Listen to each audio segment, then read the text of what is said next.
Salvete omnes, soy Mordi desde Tours, Francia, hoy en el Jardin des Prébendes, que ya he mostrado tantas veces, y aquí estoy acompañado y quería contar que algo bueno que hice en la vida al haber elegido estudiar biología, que es lo que a mí me gusta, es que uno, cuando hace lo que le gusta, puede hacer muy buenos encuentros, encontrarse con personas que tienen la misma onda que uno, que son simpáticas y que aun cuando los años nos pueden separar, la vida, la geografía nos separa, siempre tenemos oportunidad de volvernos a ver y de disfrutar de la compañía. Así que hoy estoy aquí con Sheila. Gracias, Mordi.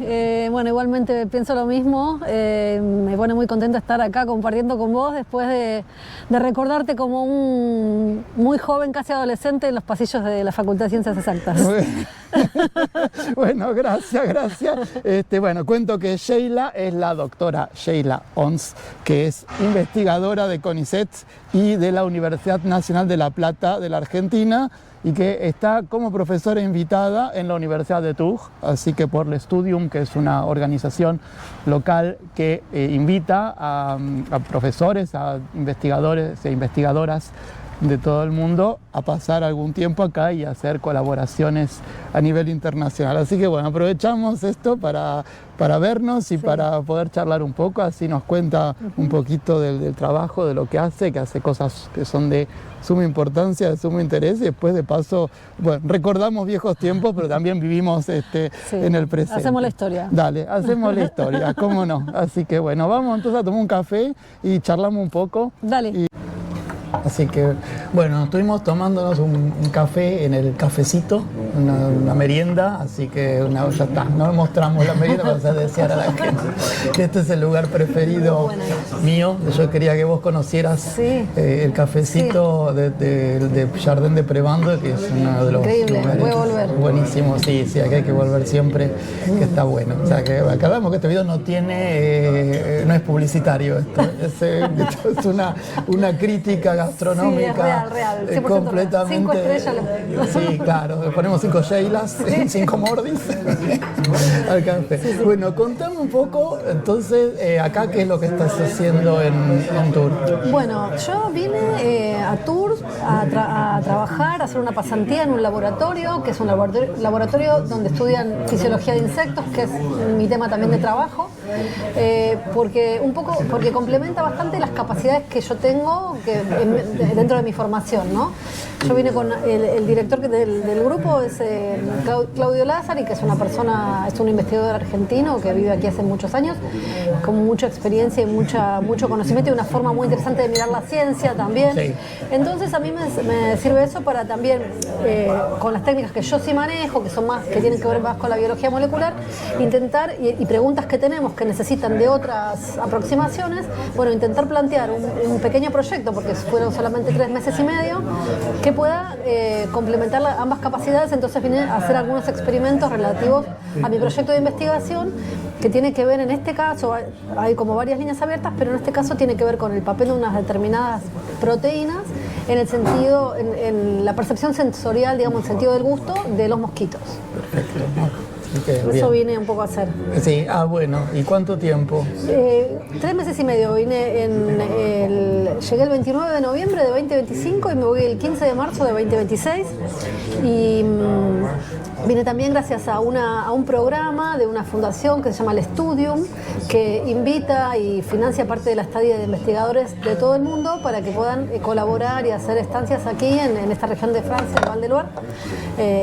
Permite también hacer este tipo de cosas con financiamiento. ¿Y vos entonces dónde es tu lugar de trabajo? Mi lugar de trabajo... ¿El instituto dónde estás? Sí, yo trabajo en la Universidad de La Plata, en un centro que es una unidad ejecutora de CONICET, que se llama Centro de Endocrinología Experimental y Aplicada. Mi laboratorio... ¿Qué es la endocrinología? La endocrinología es el estudio de la regulación hormonal. Perfecto. Básicamente. Y yo hice eso mucho tiempo en relación a insectos, porque los insectos también tienen hormonas y también regulan su fisiología. Entonces eso tiene que ver con mi trabajo depende de CONICET y de la Universidad de La Plata. tiene una doble dependencia también dentro de la facultad de Ciencias Exactas y de Ciencias Médicas de la facultad. Y si vos tenés que definir tu trabajo en 3 oraciones, Wow. o tu pregunta principal. Mi pregunta principal. Sí. Pensando que lo estamos explicando a gente que no está en la ciencia. Sí. Lo que vos haces concreto Sí. ¿Cómo podemos hacer para controlar insectos perjudiciales con herramientas de bajo impacto ambiental? Perfecto, ahí está. Entonces, en el caso de los mosquitos, tienen una importancia sanitaria. Sí. Y la idea sería usar, en vez de usar un tóxico, un insecticida, pero que también mata a todo lo que hay delante, usar algo que solamente afecte a la especie de interés. En este caso sería el mosquito, los mosquitos, puede ser el grupo de interés, los mosquitos aedes, que son los que transmiten. O los mosquitos en general. Los mosquitos en general son hoy por hoy las técnicas en las que nosotros estamos interesados, como son técnicas que tienen que ver con la genética, y la genética de cada especie es diferente, las técnicas, no digo que nosotros lo vayamos a conseguir, pero sí estudiamos y aportamos para aquellas técnicas que puedan llegar a ser más específicas para afectar específicamente a mosquitos y dejar, por ejemplo, vivir a polinizadores como las abejas, enemigos naturales de plagas, como por ejemplo aquellos insectos que se comen a otros insectos perjudiciales. Entonces, bueno, un poco la idea es esa, es avanzar en herramientas de control de vectores, que vectores son aquellos insectos que transmiten enfermedades. Claro, y está bueno porque lo conté yo, y lo voy a dejar siempre el link, ¿no?, de un trabajo que hicimos acá, que cuando hay cosas que afectan a los mosquitos, incluso en dosis que no son mortales para los mosquitos, ponen en riesgo a los predadores de los mosquitos. Entonces al final terminan beneficiándolos y terminan perjudicándonos a nosotros. Ajá. Así que está bueno justamente estudiar ese tipo de cuestiones. Sí. Está bueno. Así que bueno, te voy a preguntar un poco más sobre tu trayectoria y tu vida personal. Bueno, dale. Pero Mordi, antes que pasemos a estas preguntas, me gustaría saber, porque hemos hablado mucho en estos días, pero no me contaste bien en cuál es tu proyecto de investigación y en qué se relaciona también con lo que yo hago. Mira, yo trabajo desde que estoy acá en el IRBI, en Tours, trabajo con insectos también. El grupo que yo empecé a trabaja con insectos vectores de enfermedades, y en mi caso particular yo siempre trabajé con temas que tienen que ver con la percepción, con el aprendizaje, con la memoria. O sea, mi rama es ese, y yo me intereso mucho a las causas fisiológicas, neurofisiológicas de los comportamientos, lo que es la neuroetología. Así que mi idea fue trabajar siempre con larvas de mosquito. Mucha gente mira al mosquito adulto, que es el que transmite las enfermedades, el que pica, el que molesta. Y siempre la hembra. Y siempre la hembra. Sí. En mi caso, yo miro las larvas, que tienen que ver porque la larva de mosquito es un animal de mucha importancia ecológica, no de importancia sanitaria, porque no transmite enfermedades, al menos no a las personas, pero sí tiene una importancia ecológica porque, bueno, son animales que consumen materia en descomposición, son detritívoros, filtran el agua y además sirven de alimento a muchas otras especies de insectos, de aves, batracios, peces, un montón de otros animalitos, comen la larva de mosquitos, son importantes estos animales. Y una cosa que me interesó es primero ver las capacidades que tienen de aprendizaje, porque es un sistema nervioso que está en desarrollo y que se desarrolla en pocos días. El animal pasa de un huevo a un adulto en 2 semanas, el aedes, los aedes, otros un poco más, pero en poco tiempo, de un animalito que es casi un gusanito, muy chiquitito y acuático, pasa a ser un insecto con alas, con patas, con unas antenas muy especializadas para detectar dónde está la fuente de alimento, sea la parte vegetal como la parte animal en caso de las hembras, y todo eso pasa en pocos días. Entonces, ¿qué capacidades tiene? Y todo el sistema sensorial es muy diferente, además de que el medio donde vive es muy diferente. El agua y el aire son medios muy... Me interesó por eso. Y algo importante es ver si podemos usar los mosquitos como indicadores de contaminación, como bioindicadores. Entonces empecé a mirar, como acá es una región muy agrícola, y se usan muchos pesticidas, herbicidas, etcétera. Empecé a usar, miré por ejemplo el efecto del glifosato, y lo que hemos visto es que el glifosato no mata a los mosquitos, así que no es insecticida, no nos libera de los mosquitos, pero sí afecta su capacidad de aprendizaje. O sea, interesante. Y eso es importante porque quiere decir el animal se mueve, se desarrolla todo, pero se comporta de otra manera, lo que quiere decir que está afectando el sistema nervioso central. Y eso quiere decir que nuestro sistema nervioso central tiene una barrera que protege, no pasa cualquier molécula, cualquier sustancia a las neuronas, y si el glifosato afecta el sistema nervioso central de un animal, bueno, quiere decir que está llegando, que atraviesa, que es capaz de atravesar, que no estamos protegidos contra el glifosato. Hay un montón de trabajos que prueban efectos del glifosato en animales y efectos negativos, no nocivos. Eso es importante porque siempre el glifosato es un herbicida, o sea, supuestamente solo debe afectar a las plantas, y no es así, ya lo sabemos que no es así. Otro trabajo que hice últimamente fue el efecto cóctel. Esto estaba interesante porque a veces cuando uno tiene las reglamentaciones de cuánta concentración de una sustancia puedes encontrar en el agua que está en el terreno, en un arroyo, en un río, en un laguito, en un... Nada, hay una dosis máxima, que decir, bueno, por menos de esto sabemos que no debería afectar a la mayoría de humanos o animales que no sean el blanco, y no hay problema. Entonces uno mira cada molécula por separado, está en una concentración muy baja, pero a veces cuando están juntas, estas moléculas trabajan de otra manera.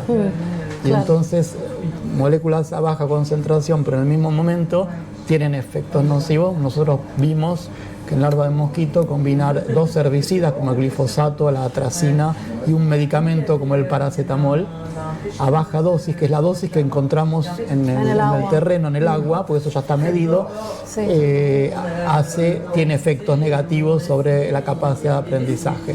Entonces, por lo que entiendo, tu tema de investigación y el mío están muy relacionados porque los dos trabajamos en toxicología y en comportamiento y en fisiología. Sí, yo le di un enfoque más ecológico últimamente porque me interesé por los ecosistemas acuáticos y por los insectos acuáticos, pero vos tenés un enfoque más molecular, más los mecanismos dentro. Bueno, pero es interesante porque cada uno le aporta su mirada. Y yo creo que hace falta todo para poder, políticas de conservación adecuadas y cuidar la salud. Nosotros somos parte de la diversidad, entonces O sea, la interdisciplina y el comportamiento combinado de distintos saberes es lo que hace avanzar la ciencia. Absolutamente, y lo que sirve a la sociedad. Esto son cosas de mucha importancia. Es interesante también tener esa mirada que no es, por más que el mosquito sea molesto y sea un animal que transmite enfermedades, también, por algo evolucionó el sistema, ¿no? El ecosistema con mosquitos, porque nos afecta a nosotros, pero a otros animales también, o sea, no pican a perros, gatos. Pero también es cierto que nosotros trabajamos con especies invasoras que no son las especies autóctonas de esto, ni de acá en Francia ni en Argentina.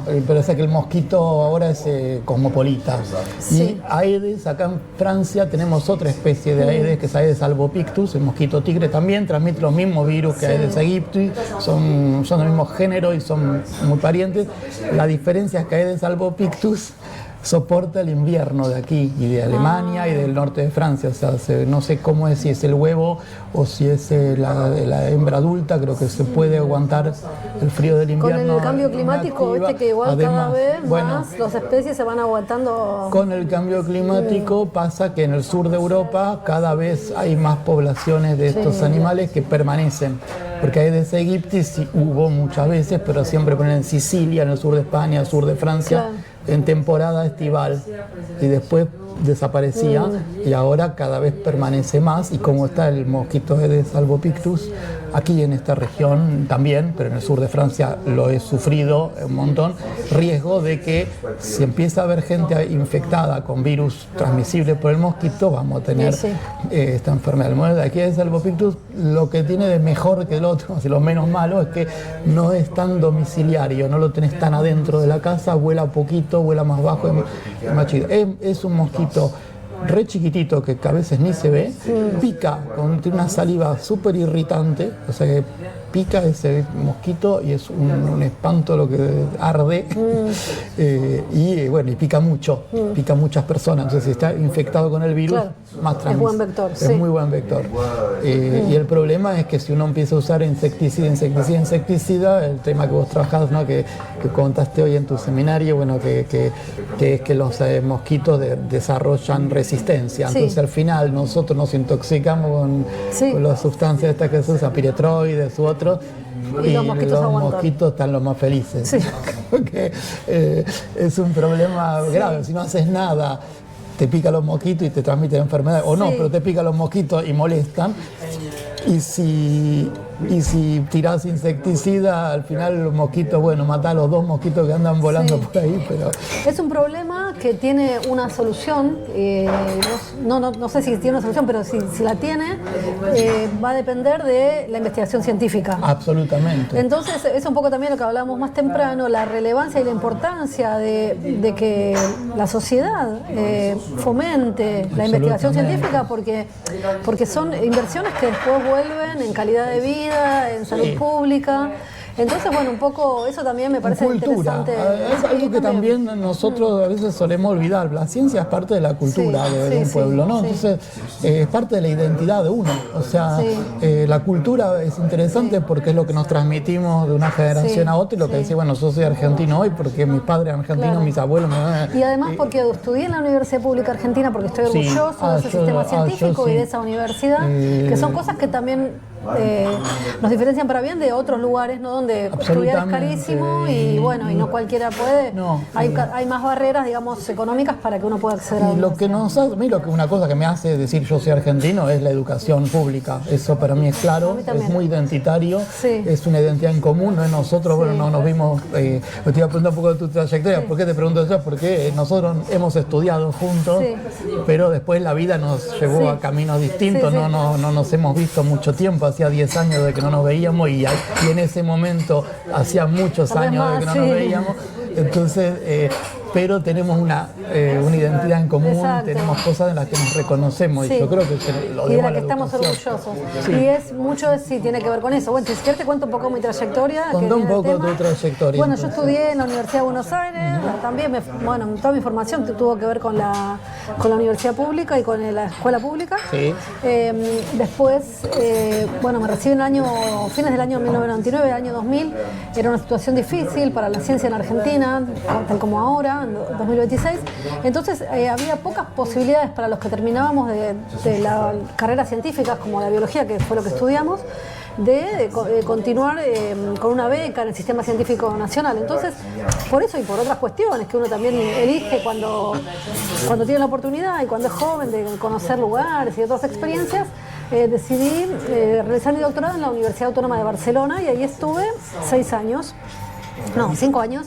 Me doctoré allí y después, por suerte, en el año 2005 tuve la oportunidad de volver a Argentina porque sí realmente había un interés en traer a los científicos que nos habíamos ido pero que teníamos ganas de aplicar y aportar nuestra experiencia en el país. Entonces pude volver, volví en ese momento lo que se llamaba una beca de reinserción, que era una beca para aquella gente que se había ido y volvía, darle una beca para que pueda reinsertarse en el sistema efectivamente. Y realmente a partir de ahí, por suerte y por trabajo, ¿no? Todo se combina, o sea, tuve suerte, trabajé muchísimo. Trabajé mucho y se dieron las cosas, entonces pude trabajar durante todos estos años desarrollando una carrera profesional relacionada en este tema de la biología de los vectores, ¿no? Así que esa fue un poco mi trayectoria. Ingresé en CONICET y a partir de ahí hice distintas instancias de la carrera de investigadora científica en CONICET y actualmente soy investigadora principal. Formado gente, sigo formando gente y sigo disfrutando de lo que hago. Eso es lo que me mantiene todavía en la... Sí, eso es buenísimo.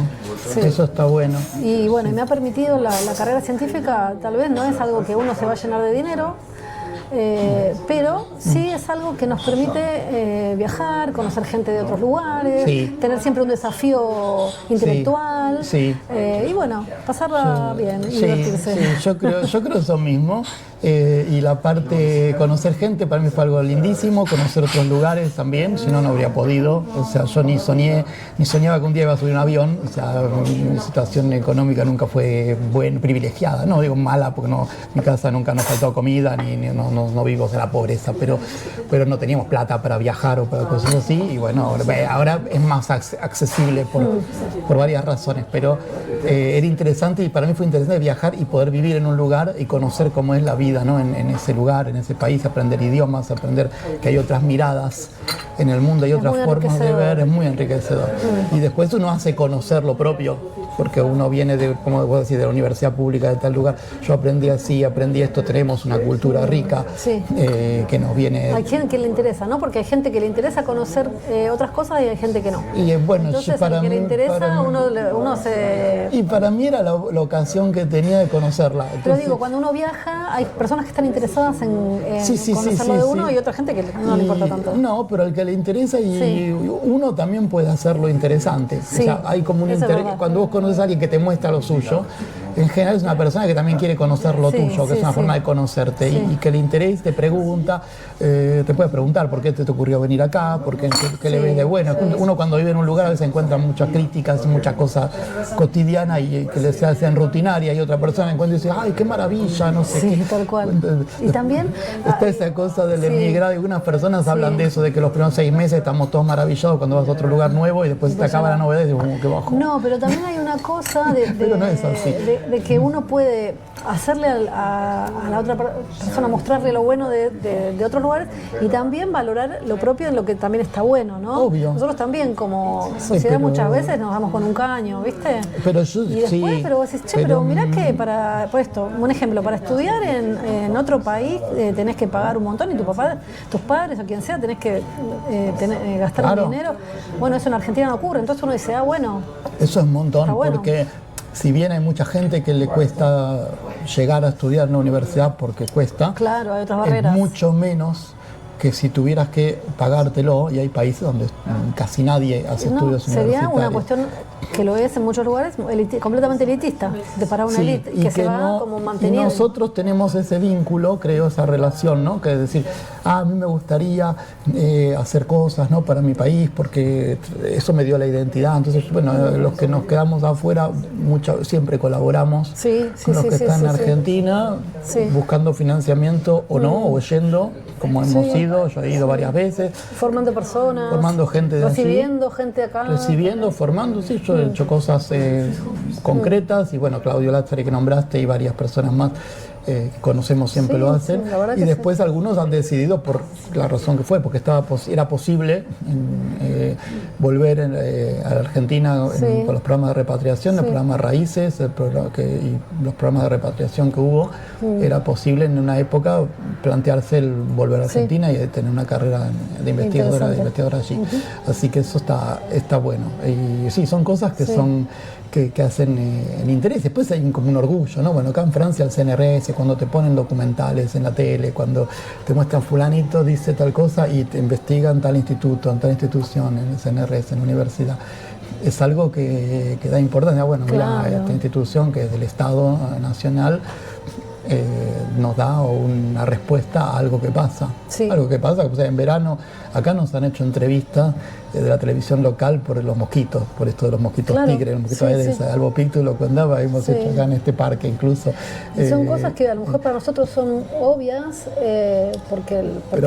pero no lo son. Preguntaban, ¿no? Me han hecho preguntas, bueno, ¿dónde se crían? ¿Cómo se hace? ¿Cómo lo evitamos? Para vos es trivial, pero... No, pero daba la idea, el periodista quería a alguien que trabajara en el tema, que sea un científico que trabajara en el tema. Porque y que eso pueda ya transmitir también. Transmitir, claro, pues el periodista sabía cómo preguntar las cosas, me explicó qué quería decir cuando había algo que por ahí no era muy claro, sabe. Un buen periodista se sabe preguntar para que expliques cómo una persona que no está en el tema lo sepa y qué hace una persona en su casa, en su jardín, para que no se le llene de mosquitos. eso era, ¿no? Y bueno, es decir, ¿dónde estamos nosotros? Nos querían cosas, pero decir, bueno, en la universidad de acá, de esta ciudad, hay una persona que te puede dar la respuesta. Hay una instituto que trabaja sobre este tema. Entonces, hay que hacer así. Eso que decíamos de los insecticidas, bueno, no hace falta que tire insecticida a lo loco. Yo dije, no va a servir. Si vos tirás el insecticida porque ya están los mosquitos dentro de tu casa en ese momento, bueno, ahí puede ser, porque matás y cerrás la ventana para que no entre más. Pues si vos tirás insecticida así al aire, el mosquito se va volando y vuelve cuando el insecticida se acabó. Entonces, bueno, explicando a la gente esto de sacar los cacharros, bueno, lo que ya se dice siempre, ¿no? Pero que no dejes agua, ¿no?, cerca de la casa, no dejar charcos, como, bueno, ese tipo de cosas que son las que hay que hacer, digamos.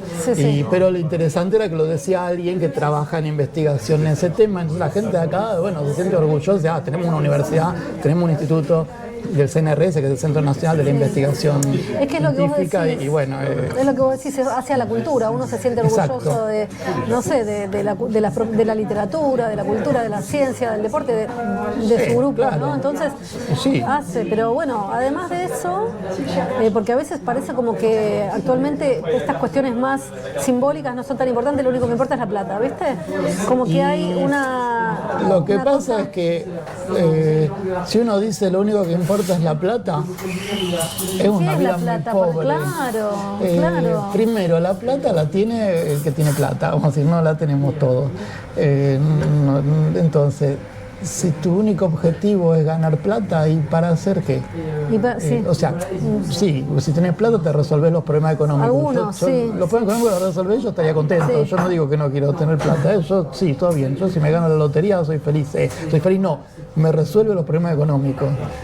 No es la felicidad, no es solo eso. Y después, en la vida, bueno, sí hace falta que ganes un salario y un ingreso que te permita vivir bien. Si hace falta tener, bueno, que tenemos en Francia y en Europa, es la seguridad social, que es un sistema, ya dejo el link con el video que explico cómo funciona, que es que nosotros cotizamos por mes una cantidad de dinero de nuestro salario, un porcentaje, y entonces la salud la tenemos cubierta. Si tenés hijos, más recibís incluso ayudas y tenés cubierta la salud de tus hijos. Entonces tus hijos no tenés el estrés de que vos o tu familia puedan tener un problema de no poderse atender en un tema de salud, porque eso está cubierto. Entonces vos tenés todos los medicamentos y la atención que te hace falta. Entonces ya con eso no me hace falta mucha más plata. Puedo entonces no tener ese estrés de no, tengo que tener plata porque si un día me enfermo, ¿qué voy a hacer? Entonces me dedico a mi trabajo y sale con mucha más eficacia. Si un día te quedas sin trabajo, acá en Francia tenés unos subsidios que te ayudan a mantenerte, y por ahí a veces nosotros que tenemos contratos precarios al principio en la investigación, pasa que se termina un contrato y hasta que empieza el otro pasan 2-3 meses, y entonces vos tenés un subsidio que te permite soportar esos meses. No ahorras plata, pero vivís. Y eso está bueno porque a la persona por ahí que está calificada no la tenés, como tiene que necesitar un ingreso, no está trabajando de lo primero que agarra, subcalificado y alejándose. Bueno, pero todos, lamentablemente, es una previsión del Estado, ¿no? de la comunidad que es el Estado. Pero yo pienso que todo ese sistema está bajo amenaza y hay que defenderlo. En Argentina, todavía más. Bueno, ¿qué puedes decir de lo que pasa en Argentina ahora, vos que estás allí? Bueno, con la educación, con la ciencia. Yo puedo, más que nada puedo hablar de la ciencia, que es lo que lo conozco más, ¿no? De lo demás puedo tener mi opinión política, pero no tiene mucho sentido porque cada uno tiene la suya. Pero de lo que sí pasa en ciencia, desde que yo estoy trabajando en ciencia en Argentina, nunca fue tan alarmante. No solo la falta de apoyo, sino el ataque directo hacia la ciencia, ¿no? Parece como que, bueno, se disolvió el Ministerio de Ciencia, se han eliminado completamente subsidios de investigación destinados a la investigación científica, a la investigación básica. Parece que lo único que importa es dar servicios a las empresas, ¿no? Entonces, bueno, esa es la situación. La situación es que no sé cómo va a sobrevivir el sistema científico si la situación no se revierte en el corto plazo, lamentablemente. Lo digo como una persona que dedica mucho y que ha dedicado mucho de su vida a trabajar en ciencia y a contribuir en lo posible al sistema científico nacional, y eso con mucho dolor, ¿no? Porque veo que es una cosa que se está destruyendo, no porque lo diga yo, porque lo digamos nosotros, sino porque explícitamente se ha dicho desde la jerarquía más alta del gobierno. Entonces, sí. Es difícil. Sí, es difícil, sí. Acá en Europa tenemos dificultades también, no tantas. No hay un ataque tan brutal como lo que hay en Argentina. De parte, al menos no lo dice tan directamente el gobierno o el jefe del Estado. En Francia no. Sí pasa en países con gobiernos de mayoría de ultraderecha, como el caso de Argentina, y los que son afines políticamente al gobierno argentino, como Orbán en Hungría, como los grupos Meloni en Italia, y como los grupos de ultraderecha que hay. Acá tenemos el grupo de Le Pen, el grupo de, ¿cómo se llama?, Vox, Abascal en España, todos esos grupos políticos que son de ultraderecha y están en la misma línea Netanyahu en Israel, bueno, todos estos que integran este grupo que se hacen llamar los patriotas en Europa, se llaman los patriotas, pero bueno, a nivel mundial también están con Trump y con, bueno, Milei está en esa misma línea porque participa de reuniones que hacen estos grupos extremistas y siempre es anticiencia, negación de todo lo que sea científico, y viene asociada a cosas de secta, ¿no? Cuando hablan de ser antivacuna, de terraplanismo. Hay hasta terraplanista, porque es que es mentira que existe el cambio climático, bueno, todo eso es... Tendría que estar, ser negacionista del cambio climático es muy peligroso desde es una ideología política extrema, sectaria a esta altura. Sí. No sigue ninguna lógica, racional, científica, racional en el sentido de lógica formal, sino de lógica científica, porque bueno, las pruebas científicas dicen, muestran ya lo que pasa, lo dicen comisiones de la ONU, comisiones de expertos de diferentes estados. Entonces, bueno, y bueno, está toda esta negación después, bueno, bien aparejado con oposición a la libertad de expresión y a la democracia. Esta gente cree que hay una élite que tiene que dirigir todo y quedarse con todo.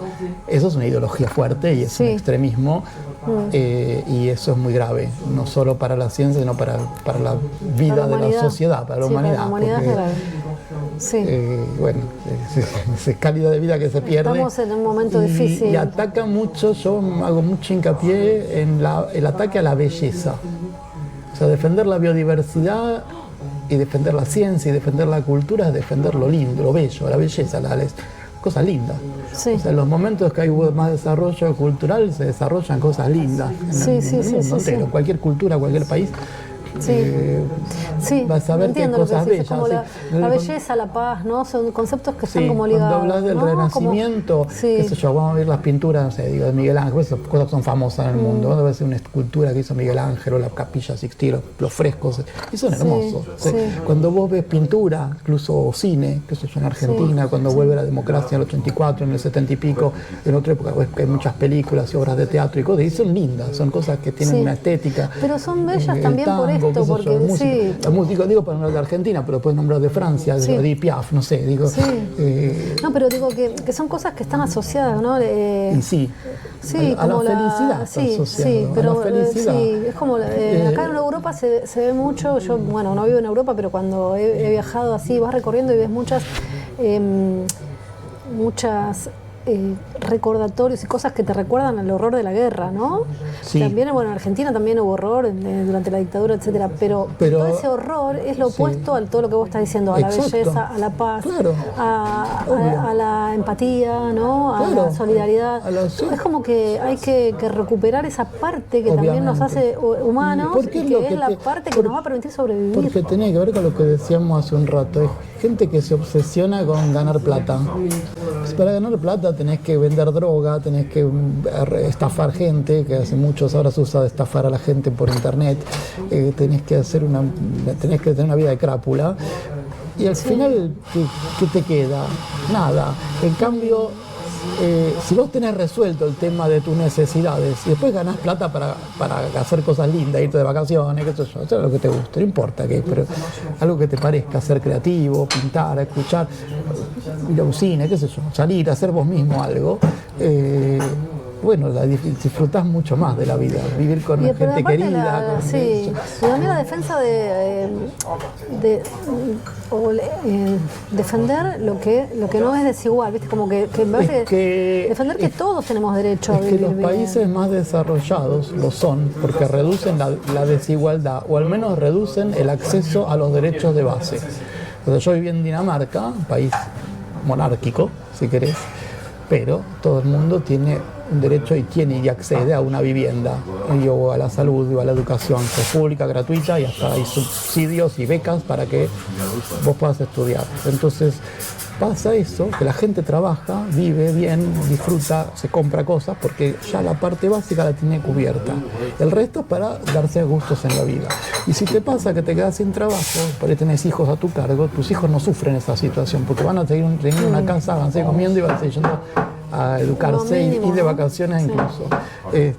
Y eso hace que la sociedad viva mejor, con respeto por los demás, respeto por las leyes, respeto por las reglas, sin ser esclavo de las reglas, pero sí una convivencia que se mantiene y que hay un orgullo de mira lo que logramos conseguir.